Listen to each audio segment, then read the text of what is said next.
Del OptiPlex 7050 model. முன்னாடி USB 3.0 and ஸ்பெஷலாக வந்து இதில் பார்த்தீங்கன்னா ஒரு சி டைப் போர்ட்டு. இந்த சி டைப் போர்ட்டுக்காக வந்து maximum 8th gen 9th gen 10th ஜெனுக்கு மேலே தான் வரும். இந்த 7th ஜென்லேயே இந்த மாடலில் பார்த்தீங்கன்னா சி டைப் போர்ட் வரும். இந்த சிபி தேவைப்பட்டாலும் நீங்கள் வாங்கிக்கலாம். அண்ட் பின்னாடி பாருங்கள் 4 தொடர்ந்து யூஎஸ்பி 3.0, ஒரு HDMI, ஒரு டிஸ்பிளே போர்ட்டு, 2 மானிட்டர் வந்து இந்த சிபியை வச்சு கனெக்ட் பண்ணிக்கலாம். ஒரு ஷேர் மார்க்கெட்டிங் பண்ணுறவங்கலாம் இதில் இந்த சிபி யூஸ்ஃபுல்லாக இருக்கும். இதில் வந்து i3 7th gen, i5 7th gen, i7 7th gen இந்த 3ஓட கோட்டும் வந்து ஸ்லாட் 1, ஸ்லாட் 2, ஸ்லாட் 3 அப்படின்னு நான் போடுவேன்.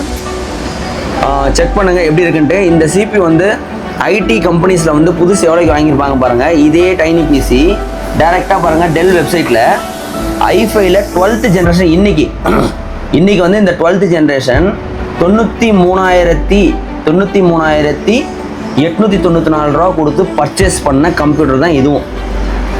இதை வந்து ஒரு 5 வருஷம் முன்னாடி 93,000 ரூபாய் 1 லட்ச ரூபாய்க்கு பர்ச்சேஸ் பண்ணியிருப்பாங்க.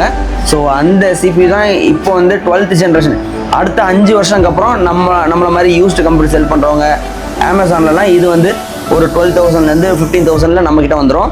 ஸோ அசம்பிளாக நம்ம வந்து ஒரு லோக்கலாக வந்து ஒரு 7,500 ருபீஸ்க்கு புது கம்ப்யூட்டரே கிடைக்குதுன்றத அதையும் இதையும் கம்பேர் பண்ணாதீங்க. இந்த ப்ராடக்ட் வந்து டோட்டலி டிஃப்ரெண்ட். ஸோ ஐடி கம்பெனிஸில் யூஸ் பண்ணுற ப்ராடக்ட். ஸோ இந்த ப்ராடக்டோட ப்ரைஸுக்கு கால் பண்ணுங்கள். தேங்க்யூ.